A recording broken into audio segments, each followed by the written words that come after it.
Welcome back, YouTube. Blazeshadowthorn here, back again with another Wi-Fi battle. This one's an OU match. Against Zeit. This was another one from my stream. Looking at my team, I brought I believe, Life Orb, HP Fire Greninja, Life Orb, Timid, Sheer Force, Landers, Incarnate, Specially Defensive Tentacruel, Assault Vest Haxorus, Adamix. I'm trying something new. Just hear me out on this. Assault Vest Haxorus. We got our defensive Dusclops with a Violet, and then we have a Mega Absol, because I've never used Mega Absol much before. Looking at his team, he has the Staraptor, the Greninja, the Heliolisk, the Charizard, most likely Charizard Y, just because everyone uses Charizard Y, Goodra, and Sableye. Threats, definitely the Charizard Y. If it is Y, my Tentacruel can handle it. Sableye is always going to be a threat. Heliolisk is going to be a threat. I don't really view Greninja as a threat because I do have counters for it, and yeah, and I don't really view Staraptor as a threat either because I also have counters for that as well. So, well, he's going to lead off with his Sableye as I predict this and lead off my Greninja because Greninja is really the only lead I have that can handle Sableye much because it's the only thing that doesn't mind getting burned, that isn't affected by Taunt. And yeah, so I'm going to go for Hydro Pump. Just try and do as much damage as I possibly can to this Sableye, because I know most likely it's going to be specially defensive, and it is, but still, it did a nice amount of damage to the point where even if he recovers, I'm pretty sure one or two more Hydro Pumps will be able to kill it off. So what he's going to do is he's going to switch out, because he obviously doesn't want to lose the Sableye this early on in the game. So he's going to switch out, he's going to go out into his Goodra, which is a pretty smart play, because Goodra most likely is going to be a specially defensive wall. I go for another Hydro Pump, and I miss, because, well, I miss Hydro Pumps a lot because Hack saves me. But anyway, it's going to go out into my Tentacruel now because it's a pretty safe play. He's going to go for a Dragon Pulse. That's fine. It's going to do absolutely nothing to my Tentacruel because Tentacruel is a specially defensive monster. He just takes hits for days. Now what I'm going to do is I'm going to go for a knockoff. Just want to get rid of whatever item he has. I do lose some speed to Gooey, but overall that doesn't matter at all. I do knock off the Sylveus. He goes for the Thunderbolt, which I completely forgot he has Thunderbolt.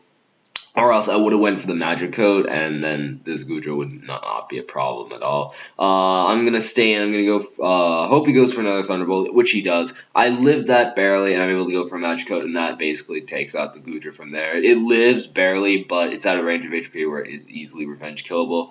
I do have to sack my Tentacruel right there, because really it's out of range of HP where it's not going to be any use whatsoever. So I do just let it die, which is a bit sad, but it also grants me a free switch into my Landers Incarnate, and basically allows me to revenge kill with a Sludge Wave. I went for a Sludge Wave just in case he wanted to switch out into his Staraptor, and that's really the only other move I have to hit it besides that, because I think I also have like Extra Sensory, which wouldn't be that effective, and then like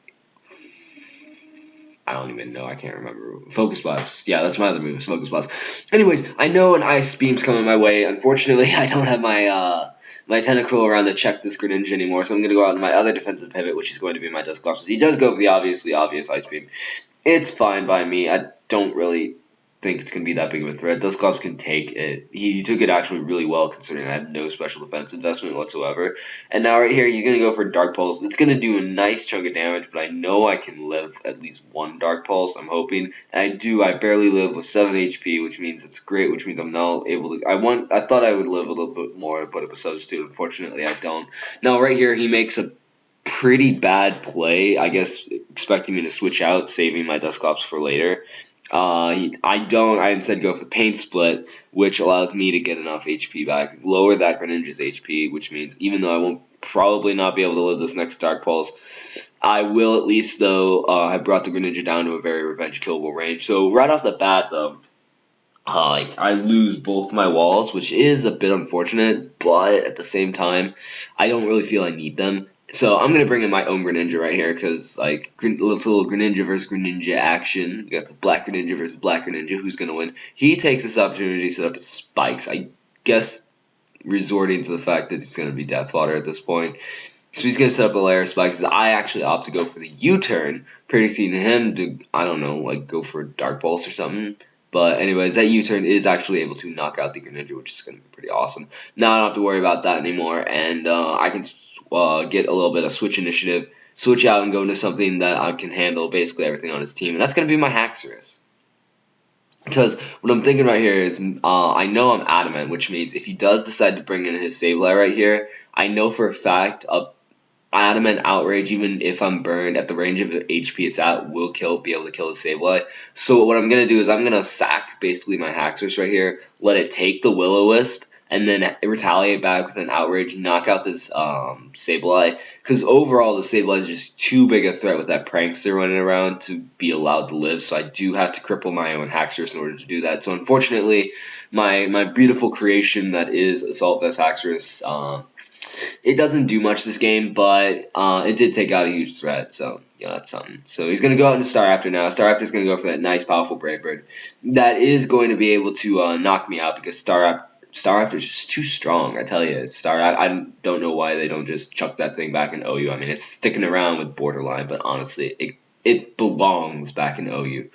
So anyways, what I'm going to do is I'm going to go out into my Landers, go once again for the Life Orb boosted Sheer Force Sludge Wave. That is going to be able to take out the Staraptor, which is pretty cool, so I don't have to worry about that anymore. And I was going to go out into his Heliolisk. I'm not quite sure what this Heliolisk wants to do. There's the off chance it does have HP Eyes. He ends up going for the Focus Blast, which I guess he has nothing else to hit me with, which means I'm able to go for the Earth Power and knock that thing out, no problem. Like, even if he did have HP Ice, I'm not sure that would kill. Might have killed, or it might have brought me down to a very low amount of HP, but, either or. Anyways, he's going to bring in, I believe, his last Pokemon, which is going to be his Megazard Y. I was right with my prediction earlier that it was Megazard Y. It's not really that big of a deal. I'm basically going to resign this Landers to Death Fodder. I went for the Sludge Wave. I really wanted to click Earth Power, just predicting him to be Megazard X, just on the off chance it was Megazard X, but I couldn't bring myself to do it. Instead, I go for the safe Sludge Wave. It does a nice amount of damage, but it was just it's Megazard Y's Flamethrower in the sun. And Landers has shit defenses, so it's obviously not living that. Anyways, I'm going to bring in the star of the show, Absol, and Mega Evolve, and get that nice, I guess, reddish-white emo angel thing. Go for the Sucker Punch, because obviously attack is obvious, and I'm able to knock out that Megazard Y and win me the battle. So, I hope you enjoyed this Wi-Fi battle. I hope you enjoyed my narration. As always, I'm Blazeshadowthorn. If you did enjoy it, feel free to leave a like and a comment. Those are always appreciated. So, thank you all for watching, and I will see you all next time. Bye.